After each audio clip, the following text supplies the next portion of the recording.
Welcome to the Destiny Nerds podcast. This is episode 55, but secretly episode 56. I know Depends it's on awkward. who you ask. It depends who you ask. Aki is back with me, Bearded Luke. We have an awesome guest, which we'll introduce in a second. You can see his beautiful face on the screen. If you're listening, you can't, but just imagine. But Aki, we're back. We're back. It's 2026. We're actually going to do these podcasts on time, hopefully, depending on crazy New Year's resolutions. Yeah. But we're back. Me and Aki filmed an episode 55, and then we never posted it. So if you got to see that, Holidays. you're special. Yeah, you're special. This is your cue to come follow the Twitch channel. Yeah, if you've watched live, you get to see it first, because tomorrow it'll be everywhere else. But if you're here now, you get to watch the beginning where we yammer on about random stuff, and the end where we yammer on about some random stuff, and in the middle we talk about Destiny, which is what we're gonna talk about tonight. We have a super cool guest. We're talking about Renegades. Since the last time we had an episode, Renegades has come out. The dungeons come out. We don't know what the future is currently, which is going to be some of the stuff we talk about, but there's a lot of stuff to dive into. We're going to talk about everything that we thought about, like what we liked, what we disliked, like the dungeon, like gear, everything. There's a lot to cover tonight. It's going to be fun.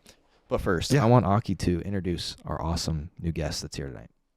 This is fantastic. Well, so I'm going to talk a little bit about this dude before I say his actual name. I met this individual through the Destiny 2 Creator Hub, which I was super privileged to be a part of. And honestly, this guy and I connected basically immediately. We have a lot of similar values, a lot of similar respect for people.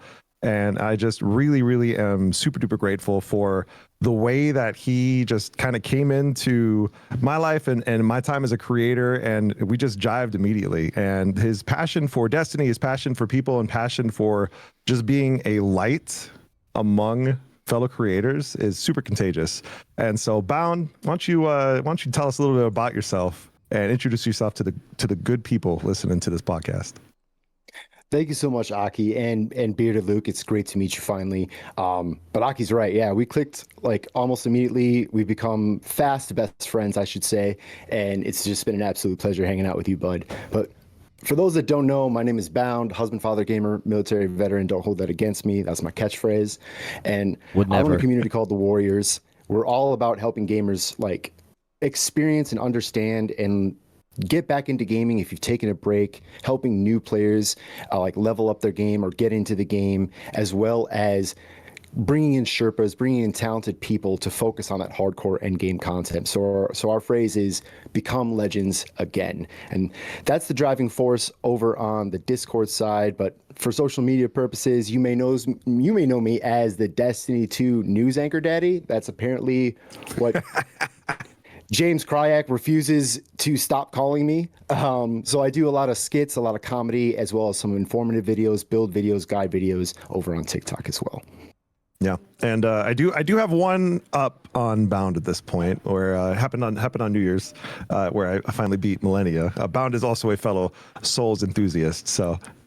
That was epic, brother. That was, and I'm literally right there. So I was like, if he could do it, I could do it. If he could do it, I can. Yeah, I can do it. If I can do it, you can do it. You've got this. You've got this, bro. You can do it. I'm in the tree too. I haven't touched it since basically you started trying to beat her.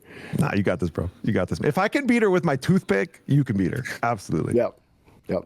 I love it. Two guys who love to play games make them feel pain. That's right. Not wrong. I mean, dude, well, sick. Well, I want to know, and the people that are listening want to know. Let me hear your content journey and mix it with Destiny, because I don't know, if you're doing this. I know you just kind of talked about it, but are you doing this full time? Are you doing this part time? Are you doing this for fun? What got you into this? When did you start streaming, making videos, just being on the internet as Bound FSG? I appreciate that question. Not a lot of people ask, because my journey was kind of a weird one. I never intended to get into content creation. I was just getting back into Destiny as I transitioned from my active duty side of the house. So I was active duty Army 9 years, and then I did 3 in the National Guard. But when I was transitioning, I was getting back into Destiny. I had taken a break around Season of the Drifter. Or no, I came back Season of the Drifter. I took a break around Shadowkeep. Wasn't a big fan of Shadowkeep.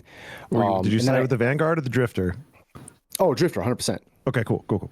Yeah, I thought oh, so because 100%. same vibes, but I just had to clarify. Anyway, go ahead. Yeah, of course.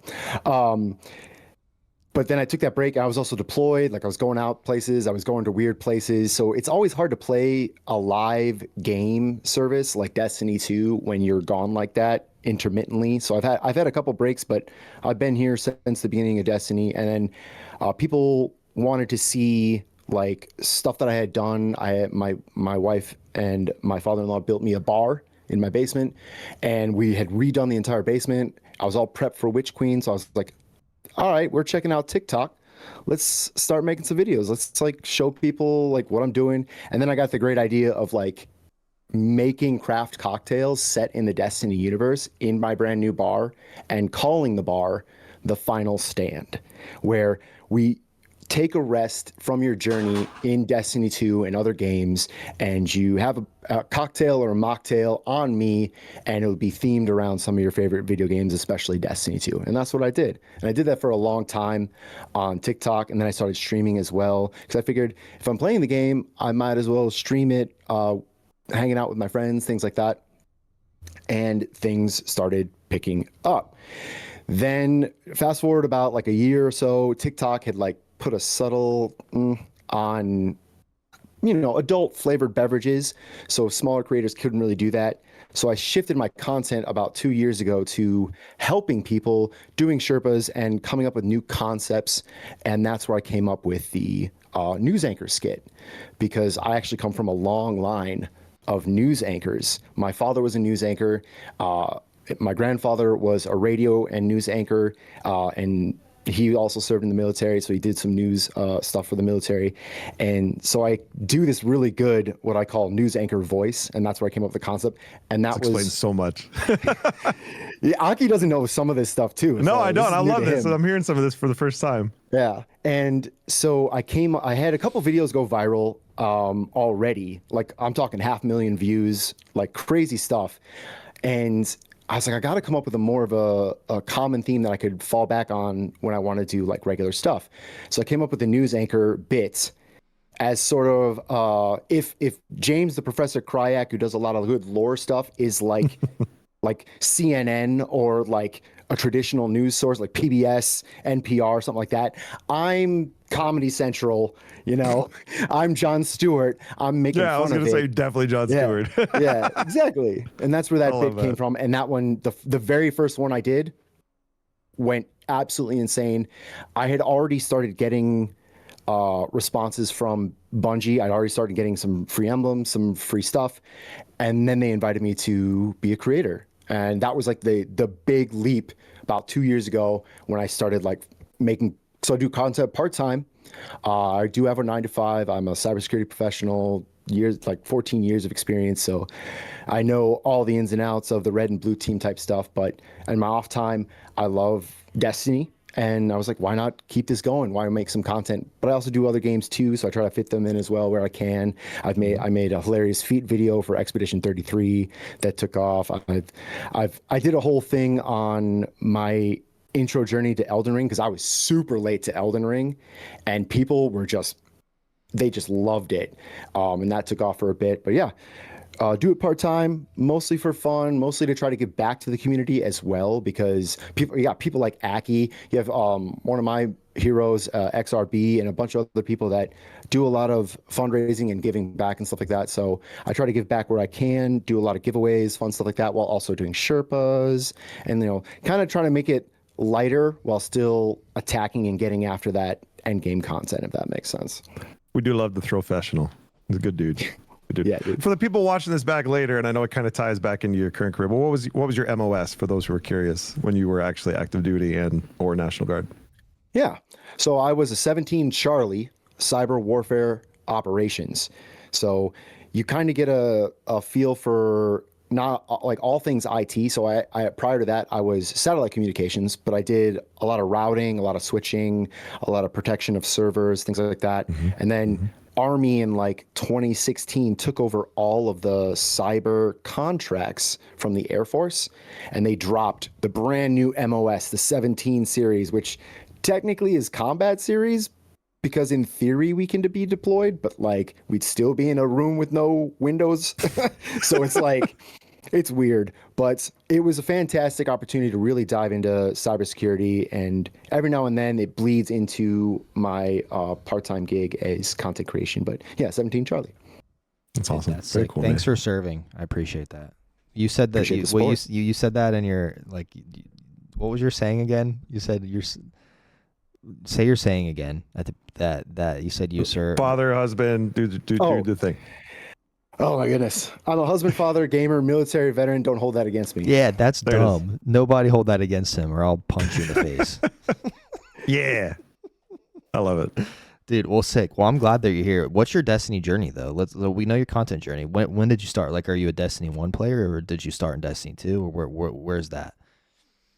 So I started in Destiny 1. I had a unique opportunity to test out early like alpha and beta, and then I actually missed I missed the initial release because I got married in October of that same year. Oh, those pesky wives. Or no. No. It wasn't that. It was I got deployed. I got deployed. That's actually worse. No, I'm just kidding.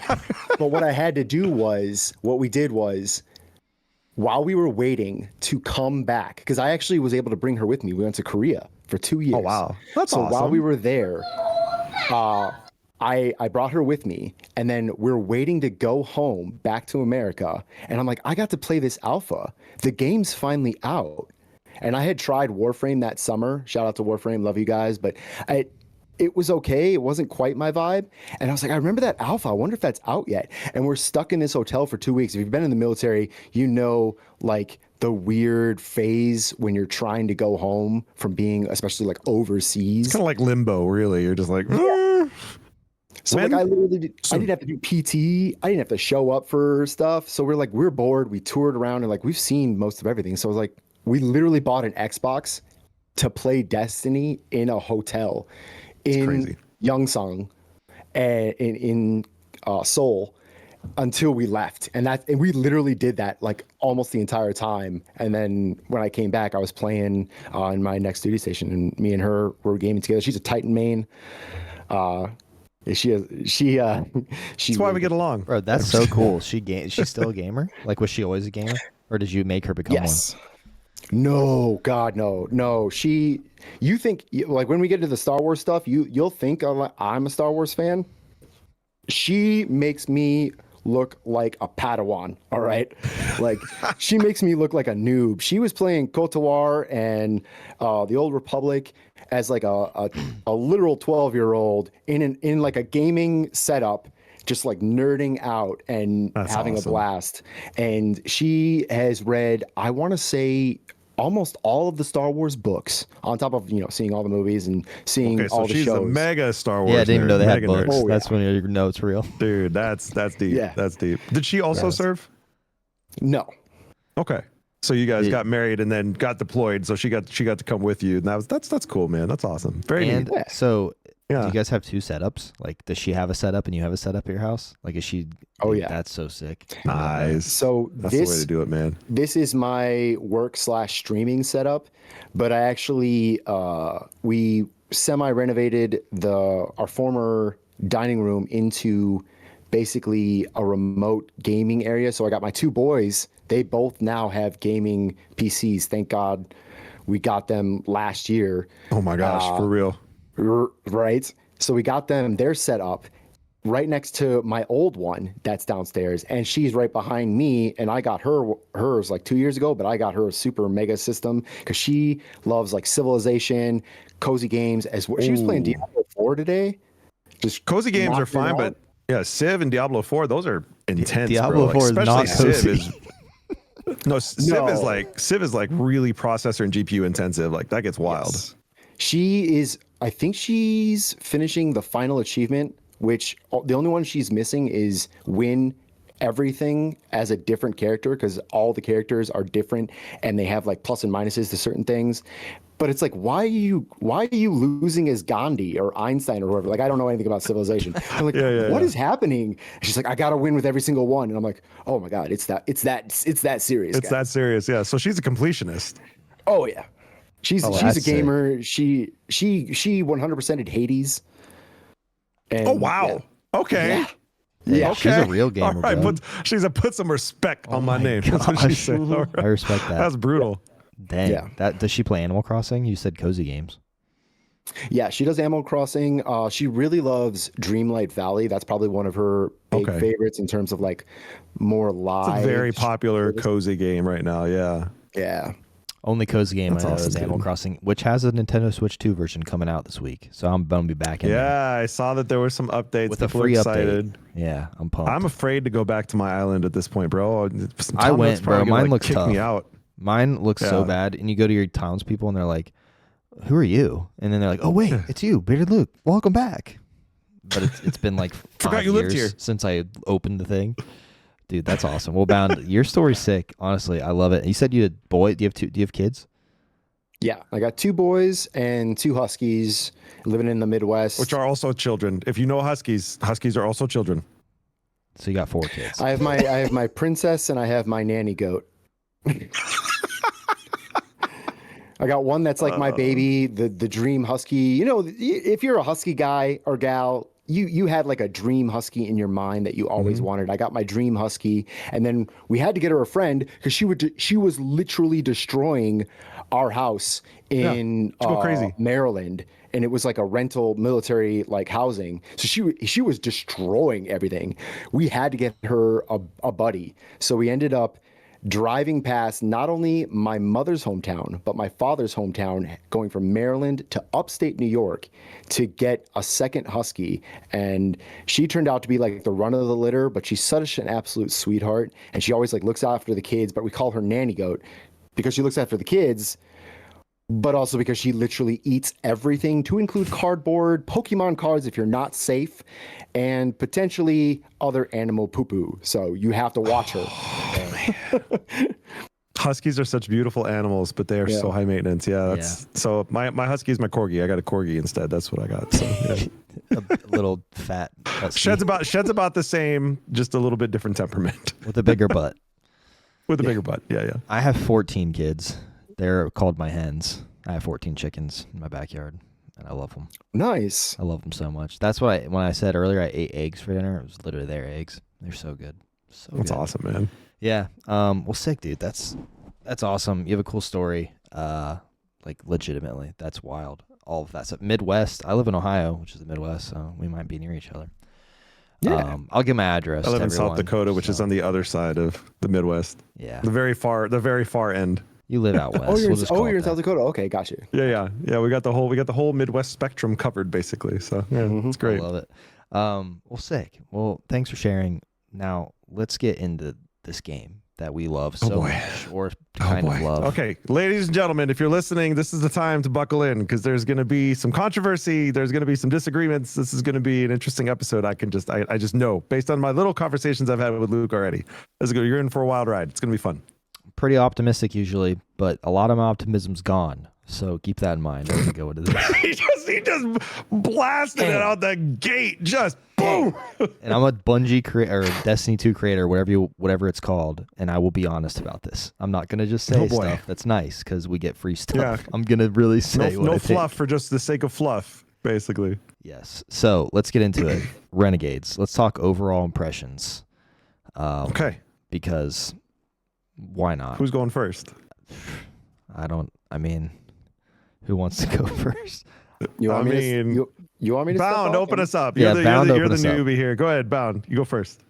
And I got to say this because I probably have one of the more unique impressions because it was really hard for me. I was on a 2-week vacation. So if you can believe this, my mother-in-law and my wife had a better strategic roadmap for our vacation planning than Bungie did for the release of these expansions because we knew like our Disney and Epic Universe dates, plans, when we're going, like February of last year. And we did it in December. Like, so I already started to suspect that I was going to miss the initial release of the expansion. I was even more worried because I'm when I'm not doing helps and doing giveaways and things like that, I actually try to dip my toe into the hardcore stuff like contests.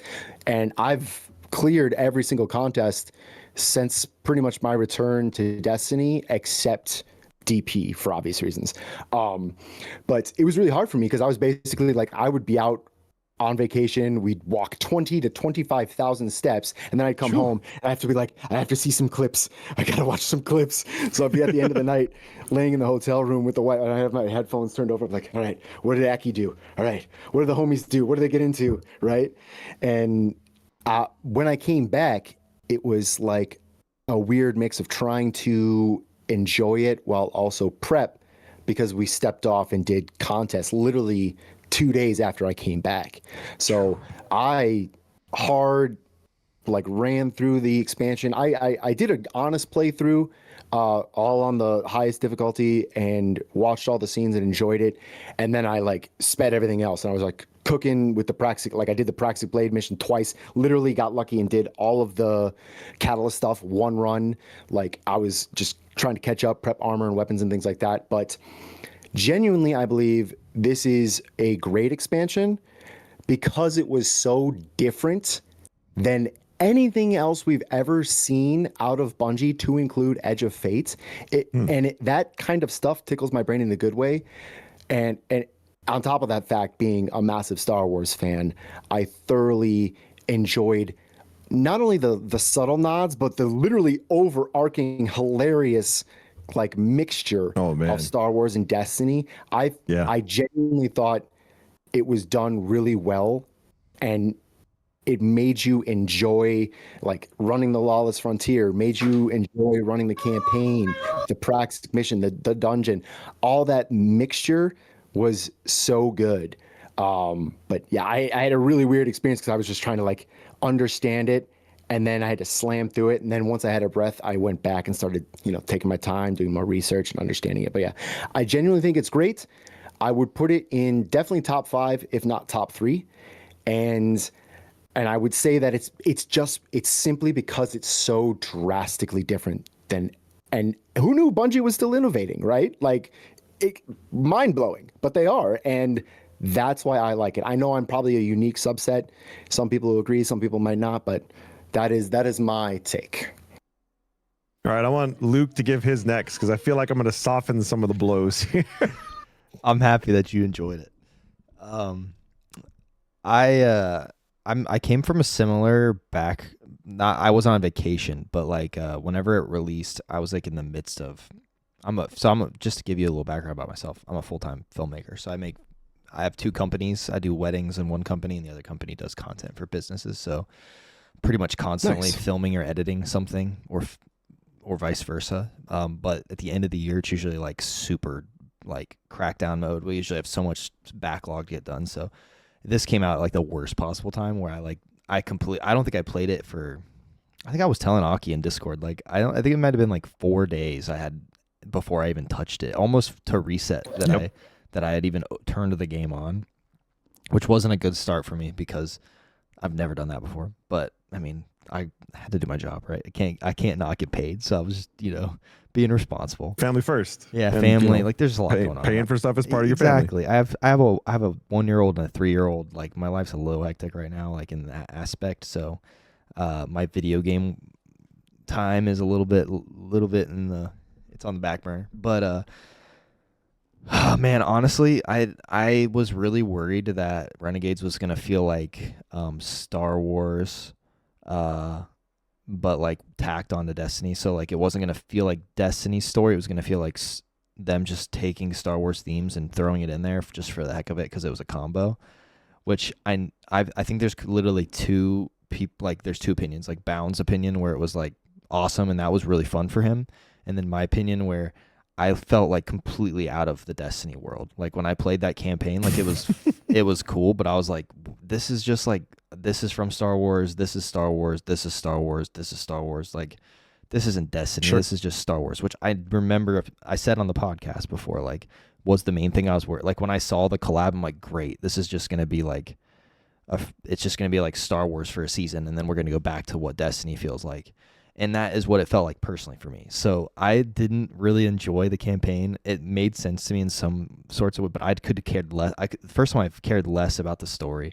We got our emo, whatever, the dude with the deep voice. I don't even remember his name. That's how much it connected to me. Dredgen Sale. Yeah, there you go. Dredgen Sale. Dredgen Bale, put some love on that name Bale, because that's it's right. my He said homie Sale. Alex Dredgen Bale. Lee. Yeah, it's the Alex Lee, bro. god Come of on. Solo leveling. His voice is cool. right. Literally, Dredgen Demon Sale was Slayer. his mentor. Dredgen Bale is the emo kid. Yes. Yeah. Oh, what emo, Bro, he did so good. Genuinely, so good with that voice. He Anyway. seemed emo to me. But I mean, to He was fair, absolutely emo. Did you watch Star Wars? I mean, it was a Kylo To be Ren fair- character. it's Kylo It's Ren. exactly who That's he all it was. Yeah.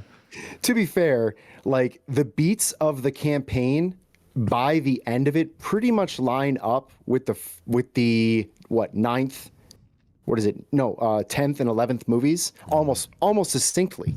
Yeah. And that's both crazy to think about, that you could literally replace the Drifter with Han Solo and Dredgen Bale with Kylo Ren, but that's literally what it was. But with that, in my mind, unique Destiny spin on it. Also, I'm a big fanboy of Alex Lee, so I was excited about that. Yeah. I And a love big Alex fanboy. Lee. I Drifter's wish my they guy. wouldn't have taken from the new trilogy. Like keep it to the older trilogy, because I mean, there's some things I like about Kylo Ren. There's other things that I don't like about Kylo Ren, and I feel like they leaned into some of the worst parts of it. Like, it was just so clear. Like the temper tantrum he throws at the end of the first mission, where he just slashes that guy with his practical. Like, come on, man, come on. Yeah, I feel that, and I like I said, the problem for me is I love Star Wars. I mean, my name's Luke, so like obviously I love Star Wars. My whole life was being told, "Luke, I'm your father." Not anymore because it's old, but when I was a kid, that's all people said to me because it re-released in the '90s or whatever when I was little. The first, or not the first three, but you know which ones. And then I just like that so much that I don't like them combined. It makes sense because it's space and this and that, but like I feel like Destiny and Bungie are so good at creating like stories from scratch in their own realm that they didn't really need Star Wars to give them inspiration to do a whole entire DLC. Now I'm glad it probably made them money and a lot of people liked it, and I'm glad like Bound and Aki, I know you guys liked it. But overall, like thematically, I'm not. I could care less. I don't care. Like I just want to go back to like what Destiny feels like to me. But then on the inside of what it is, like I hate Lawless Frontiers. I do think they are innovative in some ways, but I think that I think it's just the way that I play the game. I don't really want to go in and do the exact same thing. I mean, I guess I've been doing the exact same thing in Destiny for 10 years, so maybe that's part of my problem. I'm a little jaded when it comes to what I'm actually doing in the game. But the Lawless Frontier themselves, like going in, the abilities are cool. Like I like the abilities, but essentially I just use the walker guy and just zap everything the entire time anyways, which kind of takes away It's from funny, the I don't even creativity. have that unlocked yet. Yeah. I don't even have that unlocked yet. I've been using other stuff and having a blast. I haven't used anything other than that, and I don't know. I just I think it's still the problem for me is like Final Shape happened, and this all goes back to like Final Shape happened, and I just don't think that D2 should have continued. I think that it should have just been done, and then we started fresh with a new game. So like I'm still on the back end of those feelings of that storyline and what we did. Sure. And now I feel like we're just like doing crap. I know that there's this whole entire thing with like the 9 and like it's all going to lead to this thing and we have to get, but it just like feels so daunting to me and so tired in my opinion. I know this is like not how I usually talk. Usually I'm like, this is the best thing ever and I had so much fun. But I like literally, it's hard for me to want to turn the game on and play it because I don't really care about like all the things I can upgrade. I know there's a lot of things they changed and it's cool because there's a lot of stuff that I had to like look YouTube videos up on. Like I didn't even know like there was like parts of the Praxic Blade I could buy at like from this vendor who just shows up randomly next to that one Jedi girl, whatever. Yeah, a little junk vendor or whatever. Yeah, that was the thing I focused in on first because I was so mad. It took me, I don't know how many credits to get the dang thing. But that was like literally the first thing because once I read it, I was like, oh yeah, this is probably one of the best parts. And I was like, I have to have that. Yeah. And I dumped everything I had and I was still broke because I hadn't even finished the little after mission to do all the things on Lawless Frontier. So I had like 3,000 credits to my name. I kept dumping those whenever I had them. Yeah. You don't want to know how many it took me. Oh, God. yeah. I'm also a completionist. Not many. in Destiny Bound, I have every seal. So like my own like that's like the main reason I play it. I just like to get the new seals that come out, which isn't really that much fun. But once you've done them all, it's like I spent this many hours doing it. I probably should keep finishing them, and it's rewarding for me. But this one, like for this specific seal, is like pretty grindy and like intensely grindy in some ways that where it's like, oh, this isn't fun to do. More than Edge of Fate? It's probably right on. I hated Edge of Fate seal. That was like one of my least favorite seals I've ever done. Me too. That's why like I was pretty mad that they made this seal just as long. It's not going to be as long. The longest part for me is like actually leveling up each of the syndicates to level 5 and then 1 to 6. But the thing is, a week ago, before I'm in the same boat, I didn't get to play as much. I was playing like a day and then not a day, and all my friends had smashed through. Like all my friends are content creators, they smashed through everything like within the first week, and then it's like they're back on Warframe or whatever game they're playing, and I'm like, okay, what's going on in here? Does anyone want to play? Crickets. Aki always wants to play, so I can always count on him, and I'm now in his clan, and I'm in his clan now, which is helpful. So we have some gamers in there.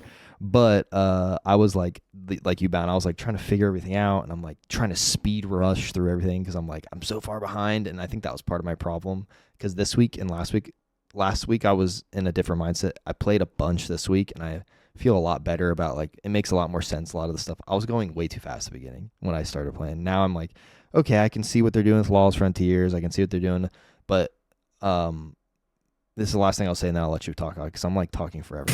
But because it goes far.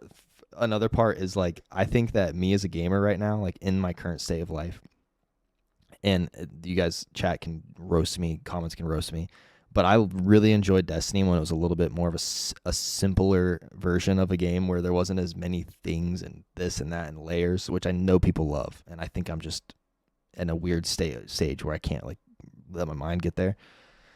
There's just so many things I feel like I got to learn every season that I'm like, gosh, I used to just like get weapons and shoot people with them. Like I didn't have to know like my tier 5 is any of these 17 things that I don't know how they work the right tier 5 item on this, and then are they the right ones here? And then I got to look up a YouTube video, then I ask my 5 friends, are any of these things good? And then whenever I run with someone good, they're like, what the heck is on? I'm like, I don't know what I'm wearing.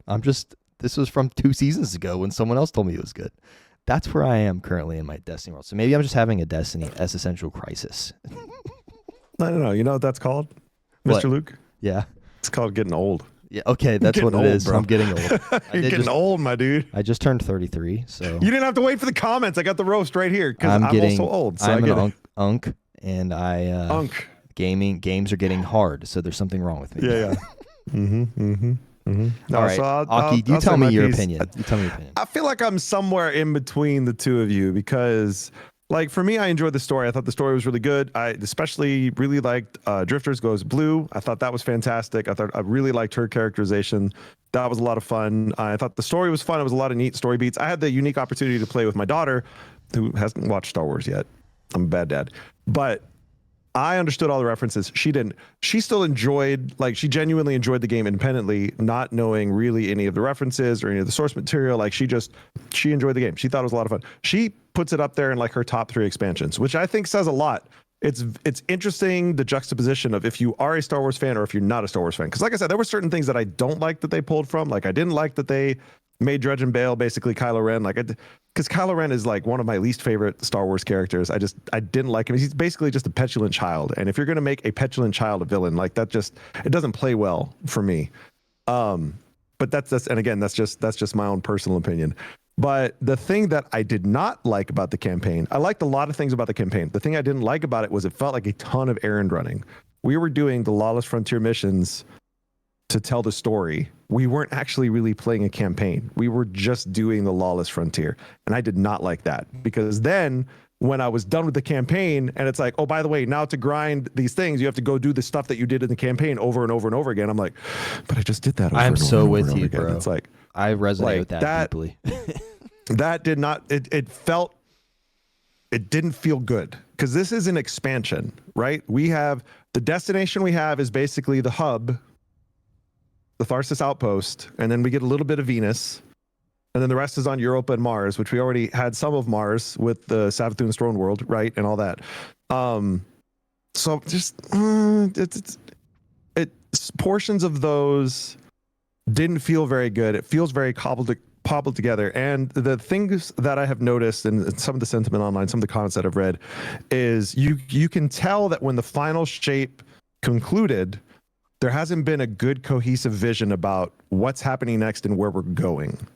It feels like we were supposed to be headed out of the solar system, but now suddenly we're back in the solar system. Back and doing now we're focused random on stuff. we're focused on old Chicago. Like, why are we suddenly focused on old Chicago when we're supposed to be talking about the 9? It feels like there's like 4 different things that could possibly happen, or 4 different directions that they want to go, and there's no cohesive like this is where we're headed, because it feels like they've told the story they wanted to tell, and now they're trying to figure out what they want to do next, which is okay. But that kind of ties into the, not necessarily the next point, but another point that we have. There's no roadmap. There's no what's coming next. We don't know. Like, where do we go from here? I do agree with that. My biggest complaints, so it's almost quite similar to Lightfall, in the sense that Lightfall brought a lot of positive changes to the game itself, and it brought a fantastic subclass, but the campaign was kind of meh at times. Sure. And it felt short, felt odd. The campaign was basically a Strand tutorial, which is okay, but yeah. But with the campaign, I was like, okay, the story is to me genuinely cool, but after Edge of Fate, we took a literal mile, a leap ahead into where we're supposed to be going within the Destiny universe. And then with Renegades, we took like a half-inch step, and we learned about another person that works essentially for the 9. That's another big bad. Correct. And we didn't even wipe him off the map. He's still in play. Well, essentially, we wiped part of him off the map. Part of him off the map, but Spoilers. He's still sort of in play, much like 2 other bad guys that are still technically sort of in play. Yeah, what is it with Destiny and not being able to kill bad guys? You wonder where like they're trying to do. If anyone else watches a lot of Doctor Who, I watch a lot of Doctor Who. Oh, that's a good point. And where I'm going, like, there was a writer, Russell T Davies, on Doctor Who, and he would write a story, and then years later, somehow he would make a tie-in that was like from years prior, and your mind would just be blown away. And it feels like they're trying to make those attempts with like laying these little things all over the place, and then like running away from them, and like, shh, don't talk about it. Don't talk. It's kind of like Oda and One Piece. One Piece is very similar. You've got, a 30-year arc basically at this point, and there's stuff that's coming out now that's like, whoa, that happened way back. What? Like, yeah. But they're not doing it well enough. They're genuinely not doing it well enough. It was an inch after we took a mile, and I do agree with Bearded Luke. I actually wrote a concept story for Destiny 3, or like a Destiny sequel that would push into a proper live service on Unreal Engine. I wrote the concept. I had some art for it. I wrote the whole thing. And then I also did a talk with James. He actually wrote a prequel. So if Destiny 2 were to end, he wrote a concept for an entire prequel set during the Rise of Iron and before, and a little bit of the Dredgen we got stuff. Destiny Rising. No, I'm just kidding. Anyway. Yeah.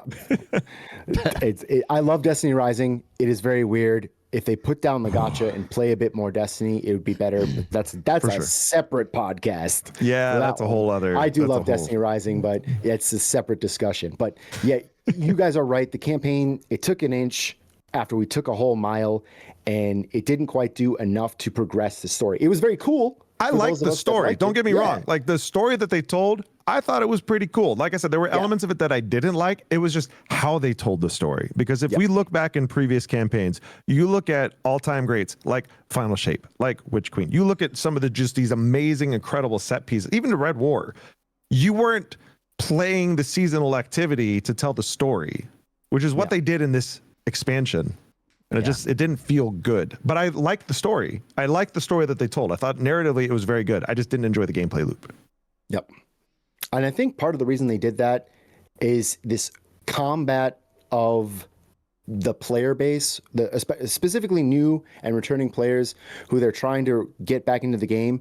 I feel like whoever inserted the Lawless Frontier tutorials into the campaign did so with good intentions, because they were so worried that newer returning players would not know how to start it, do it, run it, where to go, like why are we doing? They'd be so lost in trying to understand the key fundamentals of this activity. And it was essentially hand holding when there didn't really need to be hand holding. They could have done like a cursory glance at it and then let us go, but they didn't. And yeah, that's what you got. Yeah.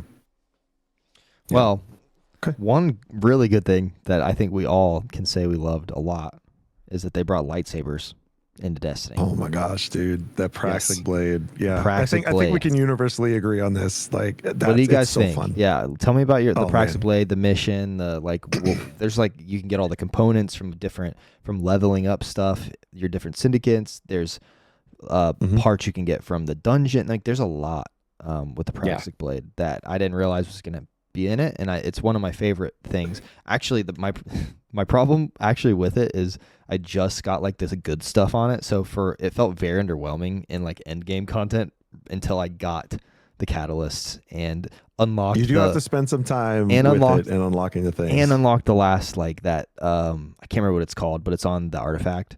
That puts that like crazy spinny thing around you. You guys know what I'm talking the about? kinetic, whatever. It's a kinetic thing. Yeah. I know exactly what you're talking about. No, I'm going to basically agree with Brown. I'm going to let Brown speak since he's the guest, but it's 10 out of 10. Dude, I love it. It makes me feel like a kid. It makes me feel like I'm playing Jedi Academy or one of the old school Star Wars games in Destiny, which is a good thing. In this instance, it's a very good thing. It's a lot of fun. It feeds into that power fantasy, which is what Destiny's all about.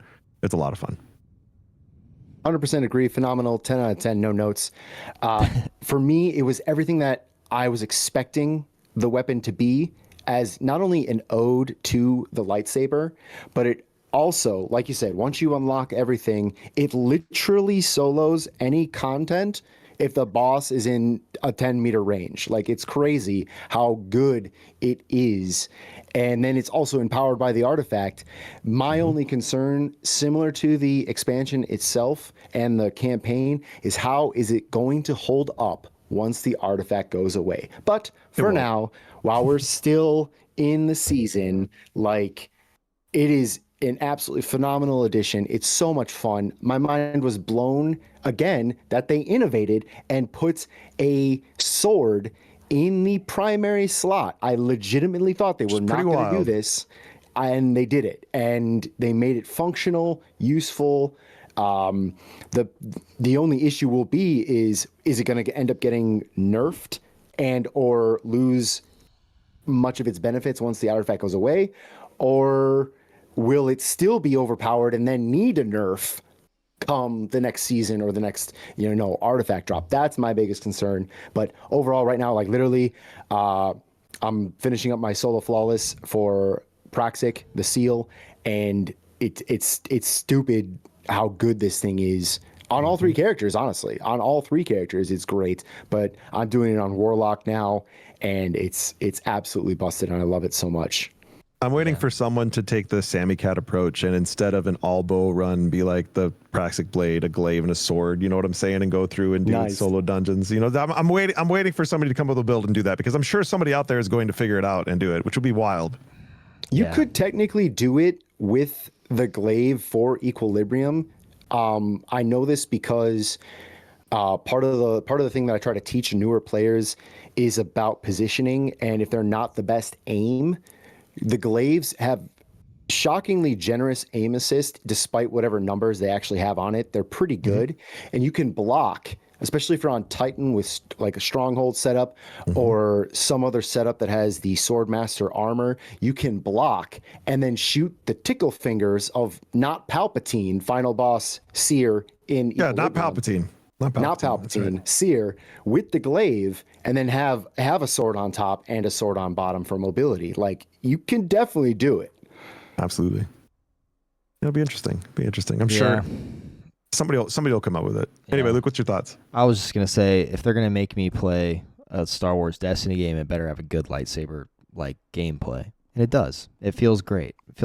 Actually reminds me of when I was playing what's it called? The whatever Jedi game with the dude with the red hair. I can't remember what it's called. Why do I not remember the name? Oh, Fallen Order? Fallen Order. Whatever it's called. Yeah. That game, I played that whole game. It was super fun, and it felt kind of like that gameplay, and I remember that being fun. I really like it, and I see a lot of people with lightsabers on. Like when I mainly play the game with like LFG or in like my matchmaking, it's like everybody's running the sword, so or the lightsaber praxic, whatever you want to call it, and it's fun. I think it's cool. I just I just did the mission the second time. Me and Nick and someone else from the clan Aki did it the other night to get the catalyst, and they were like switch it. They were like, "Oh, you guys want to switch?" And they're like, "We have plenty of time." Blah blah blah. Sure enough, we didn't have plenty of time, and we didn't. We just wasted 25 minutes and didn't get it. I had to go to bed because it was like 1:30. I went to bed I went to bed so mad. I was like, I really wanted to get the catalyst, which is a good thing because then it made me want to play Destiny the next day. So then I got the catalyst. Me and Pork did it, I think 2 nights ago. Yeah, so yeah. I've got the catalyst. Now I can actually get different. I was able to. Bungie was nice enough to give us some silver because we're D2 creators. So I used some of that on 2 of the colors. I got the white one and the gradient one. Quick note on that. I do appreciate they could have monetized the crap out of the colors of the lightsabers. They did not. They tied most of the colors are available if you just grind for them. I think there's only 2 through Eververse. 2, 3. There's a white one, a gradient one, and a purple one. I bought 2 of them. That's it. With hilts that are sweet looking. Again, very, very cool. Like, yeah, there's obviously other elements that are, if you really want to get into your cosmetics, you want to customize it, you can absolutely customize it. But I appreciate that the wide variety of your standard lightsaber colors are available just by playing the game and grinding and unlocking, which is that's a W move. Yeah, which I don't hold it against anyone who swiped the card though, because if I hadn't been given silver, I probably would have bought all 3 colors, at least 2. I wasn't a big fan. Now I take that back. I love the white. I wasn't a fan of the hilt. I thought it looked a little too Hive meets Jedi, but the other 2, I freaking the bluish hilt one that looks more like a sword. I was like, But the other 2, I would have swiped the card immediately had I not been gifted silver. So shout out to Bungie for that one. Yeah, I used my gifted silver on the Mandalorian outfit because I got the dark blade. I got the dark blade on my first run of Equilibrium, so I had to match it. That's awesome. This freaking guy. Yeah, I had to throw that in there a little bit. It's all good. It's all good. Well, speaking of that stuff, that's a good transition into the weapons that came out, which I don't have as much opinions on because I'm kind of in the dude. I'm gonna be real. Like when new stuff comes out in Destiny, because it comes out so often, I don't use any of it, which is the point of the game, right? Play the new weapons. I've tested some of them, but I have really not put like a ton of time into the new stuff other than the Praxic blade. So I don't have an opinion really, other than they look like Star Wars weapons that go pew pew. But what do you guys think? This is one area that I think Bungie did a really good job innovating, because so often people are like, oh, I wish they do a new class or a new blah, blah, or new this or new that. We have an entirely new weapon subclass that is generated by this heat mechanic. So you can fire your weapon until it overheats, basically, which if you manage your heat correctly, you never have to reload. The reloading is literally just cooling the weapon off. So it's a really neat spin on your traditional weapon trope, and I like it. I think it's good. There's lots of cool rolls. I forget what the hand cannon is called off the top of my head, but it's a little overpowered right now. I expect that'll probably get tuned a little bit, but I really like the sniper, the Mandalorian sniper that came, the refurbished A499. I've been using the crap out of that. I've got a pretty good roll on it, and I love it. It's really good for boss damage. The uncivil discourse. That's it. Yep. Uncivil. It's very uncivil, bro. Listen, when I was grinding for that red saber crystal, I was so mad at that hand cannon. I was so mad, bro. How do you get the red one again, by the way? Is it just invasion? Doing invasions. Okay. It's just invasions. I did whether it's successful or not. Did that unlock the ability to get it after you finish the not the catalyst, but the quest for the Praxi blade? Because I think I did like 30 invasions before I finished the quest, and I'm assuming that I couldn't unlock them until I finished that. Do you know what I'm talking about? Like you get the blue lightsaber. You can get it on your first invasion. I've seen people get it. Really? Very so quick. I'm just unlucky. It took me way too many. It took me way too many. I've done like 30 it was a lot. And I had the triumph well completed before I got it. Put it that way. I was not happy. I was grumpy. The worst is when you get the double cross. I hate the double cross. Oh man, I wish I could opt out of that. I would rather just invade people every time. Oh, where it's one-on-one. Yeah, I hate that because I'm old man gamer. I'm bad. Oh, dude. Like I don't want to do it. That's the one I like the most because there's usually like not a good player in there, and I'm like, oh. I learned that I can do the little revitalize, and I can just thunder crash the crap out of them, and then I'm good. So then once I learned that, I'm like, whatever, summon your walker. I don't care. I'm gonna thunder crash your walker and blow you up. I kept playing against this guy that couldn't get the walker to come. It kept getting stuck above the dome. It was cracking me up, bro. So funny story. I missed whatever details they put out about that addition to the invasions. I had no idea that that was in game. And when I finally had an opportunity after contest was done to start doing those, I was like, what the frick is this crap? I'm getting Nova bombed 2 seconds into the thing, and then there's a walker, and then I got so freaking lucky. I learned to steal people's crap, so I would eager or like speed strand movement over to them, or like do whatever I had to get over to them, because I knew they were going to drop their own walker, and I'd steal it from them, and then I just wipe kill the them floor with them. it. But if I don't make it there, or if it's one of the larger maps for those one-on-ones, like, dude, I was so mad for the longest time. Like, as a returning, essentially, I only took a 2-week break. Bungie, why am I getting crucified here? Like, what the heck? Yeah, right. Yeah, it was rough at first. Now it's gotten a lot better, but that initial, dude, I ask James, ask anybody in my Discord. I was big mad because I was like, what is this crap? And I had no idea. But now it's gotten a lot better. For weapons, I'm about split between Luke and Aki. I absolutely love the Star Wars-esque, the feel of all the weapons. I think they all look phenomenal. I also hate reloading. Aggressively hate reloading. So the new mechanic of the overheat, because if you hit that nice little sweet spot, you get the speed deheat on your weapon, and then you're right back at it. And then there are setups to essentially shoot forever. There's like 2 on Titan that I know of that are just incredible. That you basically, it's like sweet business with the chest piece. Like you just go forever. Adamantium War Rig or whatever, Adamantium or War Rig or whatever it is. But it's phenomenal. I will say, similar to Luke, though, I have not touched as many. I use the Compact Defender and I use the Uncivil Discourse a ton, because obviously I'm using the Praxic Blade in the top slot. Sure. If I'm not using Wolfsbane, I'm using the Praxic Blade in the top slot. So that kind of leaves me with only a few choices when it comes to the expansion Star Wars based weapons. And it's going to be Compact Defender or Uncivil Discourse. They're phenomenal. I know there are other weapons. The Dungeons Exotics Dog Water, though, that's depressing. Depressing as haven't gotten it to drop yet. Me neither. I've only done the dungeon once. I got the Dark Blade on my first drop, so I can't gripe. I cleared contest, and that's the gift of that, in addition to the cool emblem, is you get the exotic 1-for-1 first drop. And I was like, oh, this is kind of cool. I'm hoping like some other people that have way more time than me do some more research into this weapon, because it kind of feels like how bows felt bad a few years ago until they got a lot of buffs and changes made to them. That's how it's feel. It's just not good.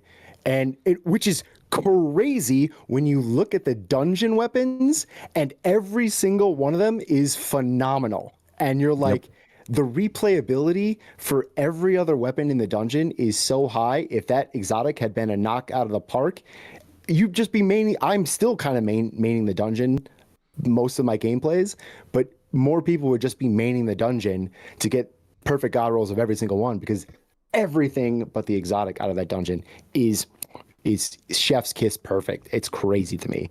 My number one gripe with the raid and dungeon team is 90% of raids and dungeons, the weapons are fantastic. You can grind, you can get good rolls, and it's really cool. The exotic, dog water. It's so weird how that works. It's crazy. It's so weird. Like, why would you have this be the pinnacle activity, the thing to chase? The one time everybody wanted Vex Mythoclast. Otherwise, it's just like, whatever. Yeah. Vex is probably like, shout out if you know another exotic that is good that drops from a raid or a dungeon. But Necrochasm honestly, had it's its day, Vex. but beyond that, like, Touch Mouse was good at a point. Not in Necrochasm's with a D2, story. but- no, Necrochasm from Krotos. Oh, Necrochasm. It's fun in PvP. Finality's Augur and Vex.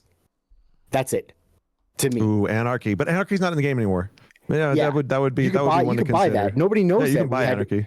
Nobody knows that we had to grind and do the racetrack and Bro, I just feel like that insane old bombs. like that old war gif where I just like, oh man, take it's exactly that. Man, I wish they missed that raid. That that was a good raid. Bungie, Listen, you need to bring all that. Bring Leviathan back. Bring all the stuff. I don't care if it was crap. If you think it was crap, if we have nostalgia glasses, I just want to experience it again, bro. Like, come on, man. Honestly. Anyway. Bring back the Red War campaign. Let's just do that too while we're at it. Yeah, just bring it all back. Bring back all it the was stuff. Good. I thought it was good personally, but they legitimately can't. I don't know if you've read all the discourse about the trial. No, I did. I saw that. Yeah, real quick side roll. Yeah, because it's all like old engine stuff, so they'd have to spend the dev time recreating it or whatever. But it's like Red War was a better intro to Destiny 2 than any of the New Light stuff that they have right now. Because right now there is no, and that's again a whole separate podcast. The New Light experience in Destiny 2 is crap. But that's why we have communities like Bounds, like mine, like we if you are new to Destiny, if you're listening to this podcast, go look us up. We will help you. Yeah. Couldn't agree more. All right, sorry. That's why they don't make it good. They're like, we got people that do it for us for free. So we'll just have them do it. We'll give them some emblems to give away and stuff, and they'll keep helping people. honestly. No, Dungeon's very good. Yeah, Dungeon's let's talk about the very dungeon. good. I know we have on here talk about endgame. So we kind of talked about it. Let's connect we kind those of talked about it a two little bit. because it's kind of like let's talk about endgame for a second because I'm worried about it. What is the endgame right now? Like if you guys were gonna tell me it's still the same thing that it was before. Well, I mean, because they didn't release a raid with this expansion, right? So all we have is the dungeon, and then I don't want to talk about the future Destiny right now because it's going to get depressed. No. All we have right now is a dungeon and Epic Desert Perpetual. And I still run regular Desert Perpetual. And the power grind. There's still people out there that are trying to lead it. The power grind's way better. They fixed it. Bro. I am super happy. Wherever the balance that they struck with the power grind is very good right now. This is what it should have been when Edge of Fate dropped. Yes. And that was my biggest gripe with Edge of Fate was the power grind was abysmal. It's fantastic now. Bro, I went from like 425. I went from 380 to 515 this in the past month. Yeah, that's crazy. Yeah, in the last 2 weeks, I went up like 70 something levels. That was not that. Yeah. Whenever the 100 levels I went up in Edge of Fate, it was like I've never grinded more in my life to get 70 levels, and it wasn't even the max power. It was like to get to 400 was like it was putting blood, rough. sweat, and tears in. Endgame. I think. I don't know, dude. The future is not. We are not trying to be doom and gloom here, but like the future of Destiny is so up in the air. Like even before, I think these two expansions, like even during the expansions, I'm still thinking like this is fun and stuff. But what do we like? What's the point here? Where are we going with all this stuff? Well, and again, I think it just has to do with there is clearly no one directly at the helm, and this has been expansion by committee up to this point. So I'm hoping that we get a firmer direction. And where we're headed in the future, because it is a live service game, and a live service game needs to go good direction. But for the end game right now, there is Equilibrium. It's a lot of fun. I think, in my opinion, top 3 dungeons that they've released. In my opinion, I don't know where it ranks in the top 3 because I want to spend more time thinking about that. But in my opinion, it's top 3. Just the overall experience, the replayability of it, the discovery, the fact that there's Catalyst for the Praxic Blade tied into it. There's all sorts of stuff to really love about this dungeon, and just oh man, that second boss, the aura farming entrance that he has. Oh man, bro. Anyway, I don't want to yap too much because I know we're running a little over. So, Bound, go ahead.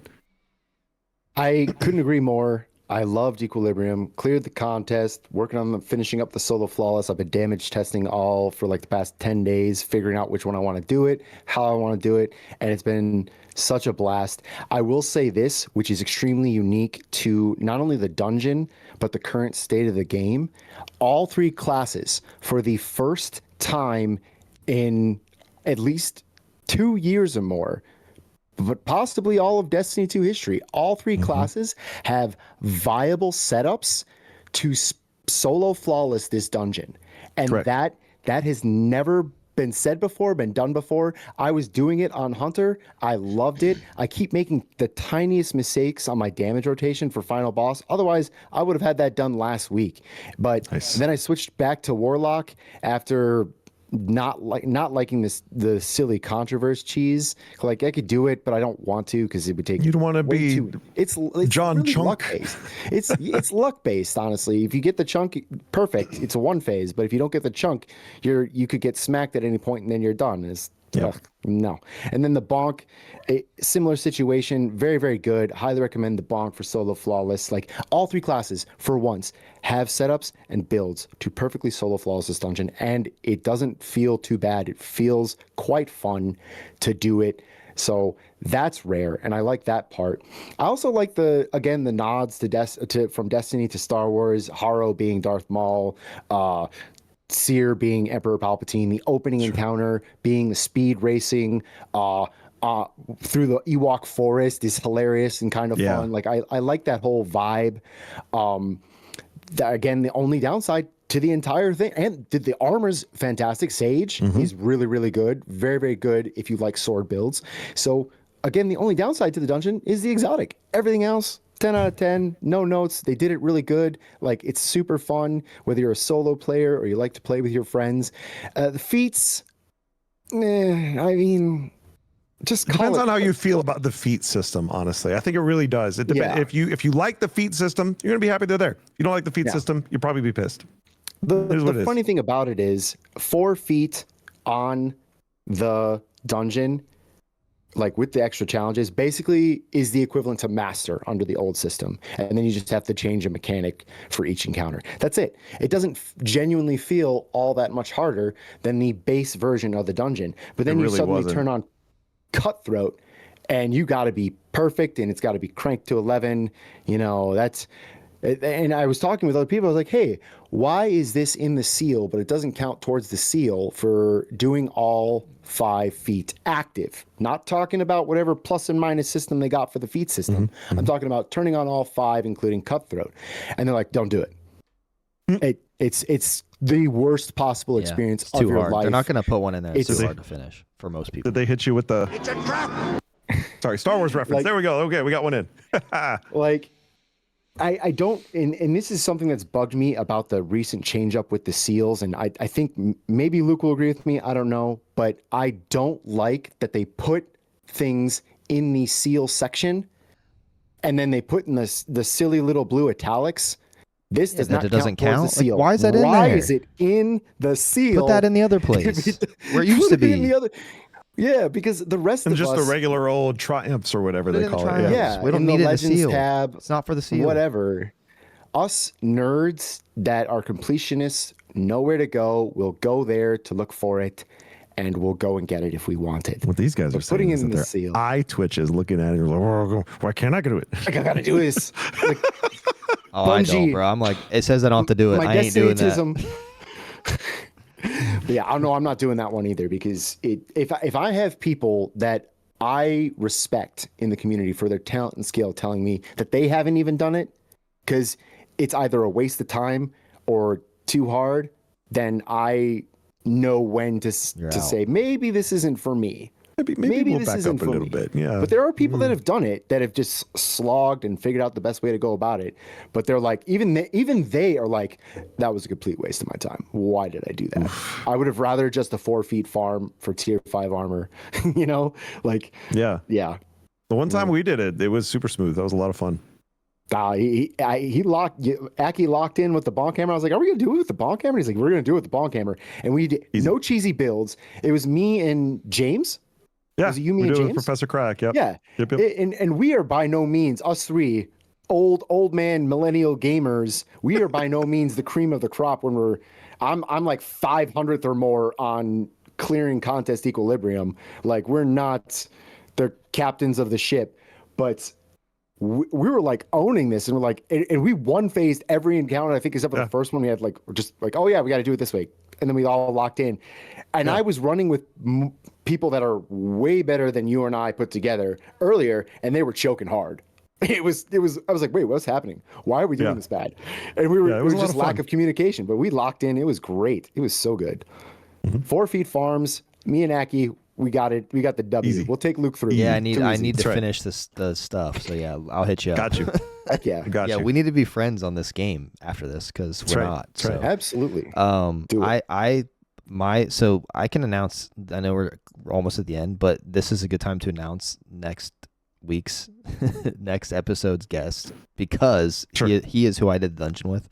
So our old co-host Maddox is actually going to be on episode 56 in a couple weeks. Whoop, whoop. And Love Maddox. he ran the dungeon with me. We did it together. He had already soloed Falls Did or whatever, so he knew everything like as the back of his hand. So he ran it with me. It was super fun. It was like the old days. We used to play games all together by ourselves, or all the time by ourselves. So I really thought it was fun. Like usually the last few dungeons I've just been like, could care less. This one I could spend some time in there after I do the seal. Usually what I do is I do the seal and then I don't do it ever again. I mean, usually you have to do it a lot when you're doing the seal, but that I do it to the point. I don't do it to the point where I will go back. He and does it not to the remember. point of burnout, and then he's like, "Nah, I'm done." I won't remember how to do anything because I will not do it for so long in between. That's how bad it is. But I thought it was super fun. Atmosphere was cool. The mechanic was cool. Like all of it. Honestly, it was like a really good representation of what I think a dungeon should be in Destiny. It was like multiple levels. Like you're like down on the ground and then you go up into a ship and then you go to another ship. Like that's cool to me. That felt very Destiny-ish. That was like the only thing actually in this DLC that I felt like I was in the Destiny world. I wasn't in Star Wars world, which was nice. But It's kind you of guys funny in a basically way. said all the stuff. I think it was fun. I had a good time, and honestly, that was probably the best thing that I've done in Renegades so far. I'm excited to get back into it.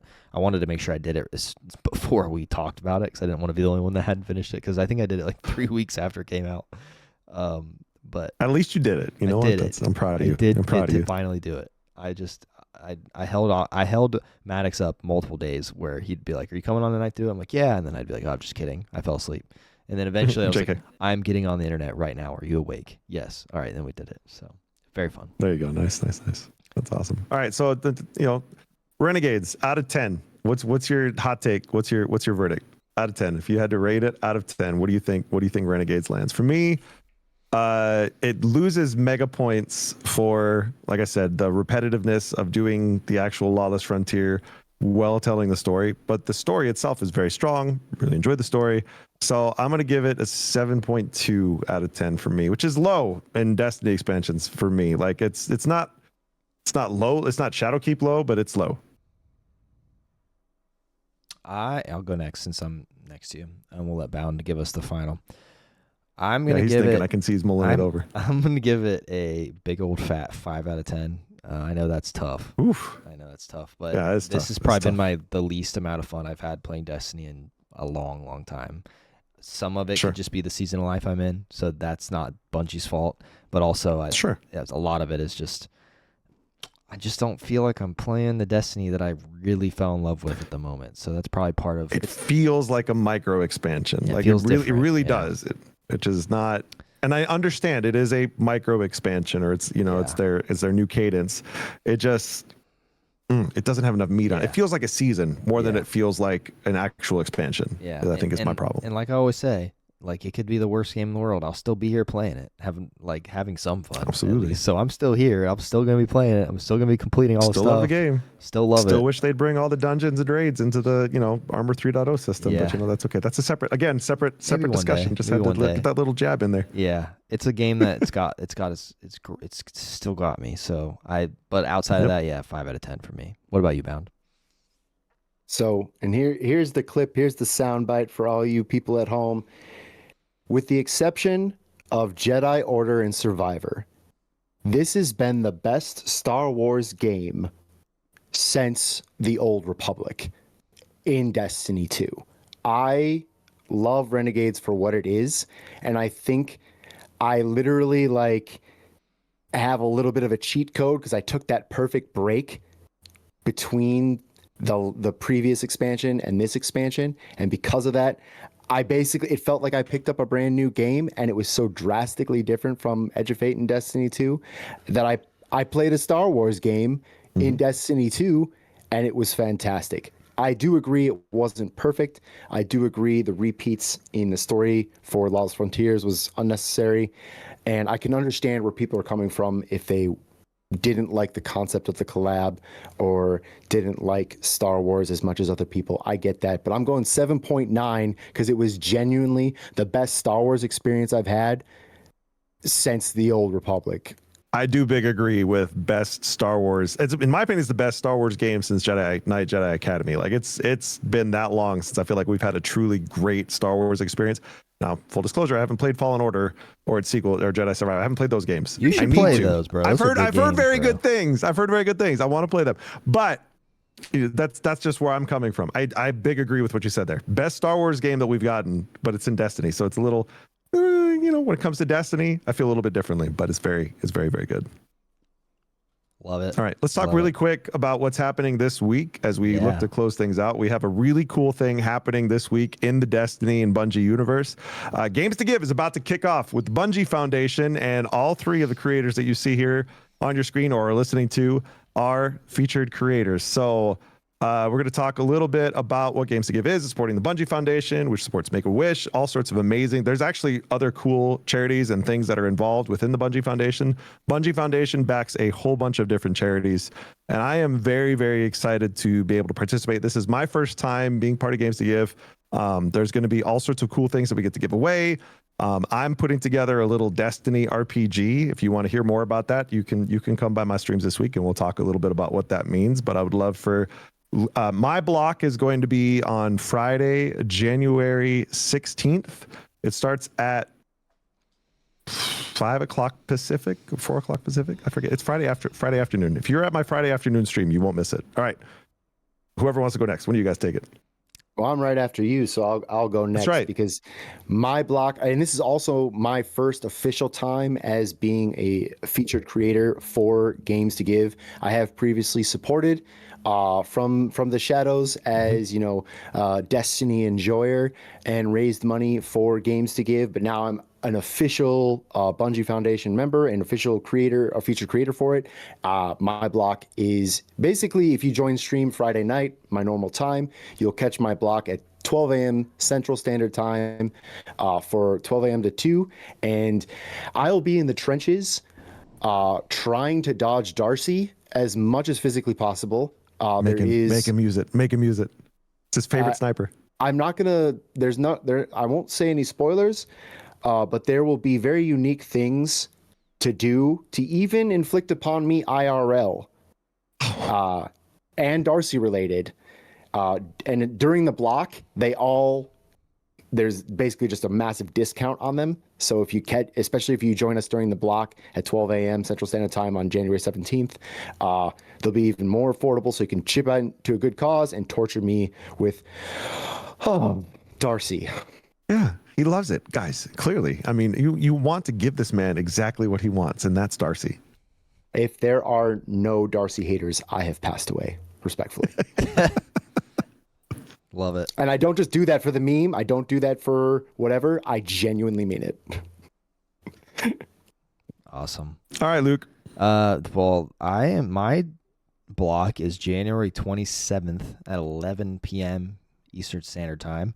This is my first time fundraising on the internet ever. So this is like a very first for me. I'm very excited to be a part of it. They reached out to me. I don't know why, but they saw something in me, I guess. So I will be doing some good for gaming. I have literally no clue what I'm going to do, but I'm going to get the best ideas from all my friends, and then I'm going to create something. I do know there will be Destiny involved. There will be Pokemon involved. Potentially Pokemon cards involved that could be getting cut into pieces somehow. Yeah, there's stuff that I have ideas for, but I'm very excited to be a part of it. I think it's going to be very fun. It's going to be a first for me. But I'm excited to be a part of it. Feel honored to be connected to it. I'm excited that all three of us are in the same, world. It's gonna be fun. This. I'm pumped. It's gonna be a good time. I'm excited to see what it is. I literally told them when they asked me, I don't even know what it is. To be transparent with you, is it okay? Do you still want me to be in? Yeah, of course. So okay, cool. Well, I'll go do some research then. So I'm not that. Hopefully, it doesn't make anyone mad that wants to be a part of this. They didn't get a piece. I very much so do appreciate doing this. I'm excited, and I think I'll bring some sort of outside not information, I don't know, just some sort of experience in that maybe is fresh, because I've done lots of fundraising in real life, just not on the internet for video games. So I'm just gonna try to bring that into here, which will be very fun. So I'm honored. It's gonna be fun. We're gonna do a lot of good for gaming. It's gonna be awesome, man. Well, not good for gaming. Awesome. Gaming for good. I just said it wrong. Gaming for good. That's it. That's the one right there. It's for the kids. For the kids. For the kids. He said the thing. He gave the kids. tagline. I love it. Bon, thank you so much for being willing to come on, man, and being flexible too. If you guys didn't see the behind the scenes, like this was actually supposed to happen back before Renegades launched, and then just scheduling. He was on vacation. The holidays happened. Luke had some family stuff. Like it was all over the place. So thankfully, we were able to make all this happen. And man, what an honor and a privilege it was to have you on the podcast. Thank you for bringing your honest opinions in and having some amazing conversation. Thank you so much, Aki and Bearded Luke. It was good finally meeting you, and I look forward to gaming with you soon, brother. Yeah, we're gonna be friends now. Tell You're stuck with me. Tell the forever. people tell the people where they can find you, all the places. Oh, absolutely. Obviously, husband, father, gamer, military veteran. Don't hold that against me. Come check me out. Obviously, Bound Effigy on all socials. You got your Twitch, especially TikTok. You'll find the most content there. But also reopened the Instagram. I'm also on Twitter and Blue Sky as well. And then obviously get in the Discord. Would love to have you. Yeah, Let's go. What about you, Luke? I'm Bearded Luke. You can find me on twitch.tv/beardedluke where I stream. It's a secret. I'm not going to tell you when. You'll find out if you follow me. Note he's on. I make YouTube content on youtube.com/beardedluke, as well as TikTok and Instagram, all the places. You just look up Bearded Luke. I'm in all those places. I also sell Pokemon cards live on Whatnot. So if you like Pokemon singles and you like packs, you want to do some rip and ships, look up Bearded Luke on Whatnot. I sell on there once a week. I have nothing more to say. I try my best to make content on the side, and it's very fun, but it's very infrequent. So if you follow me, it's gonna be a nice surprise when you see stuff popping up. I have lots and lots and lots of videos actually filmed that I have edited. I just haven't captioned them yet. So lots of content coming out. If you know me, my content, this is where my video game stuff is, but everything else is like tech related. So if you like phone cases and does a lot of tech stuff. Yeah, like he's a witting handhelds. videographer by day. Like Yeah, that's what he does. Content is like his life, his whole life, basically.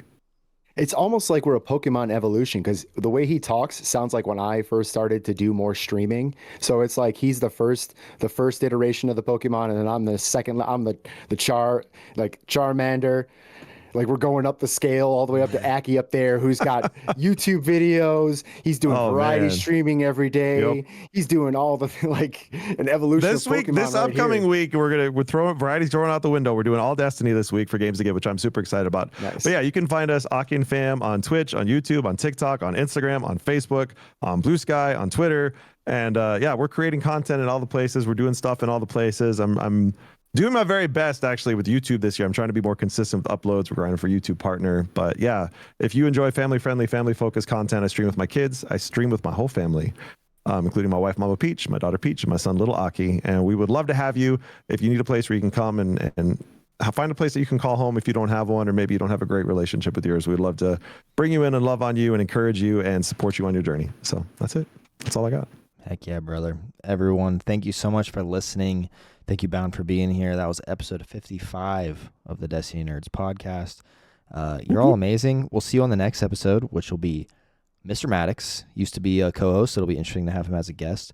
Every other Sunday at 9 p.m. EST, as long as we're... just look at our Twitter. Look up all our stuff, twitter.com/whatever it is. I don't actually know because I've changed it twice. So just look up the Destiny Nerds. You'll find it. I literally have to look up our Twitch account every single time I tweet it or post about it because I can't remember what it is, and I made the thing. So here we are. But thank you so much for listening. You're all amazing. You two are awesome. I can't wait to play some Destiny with you. And thank you for watching and listening. And we'll see you all next week or next time. Bye.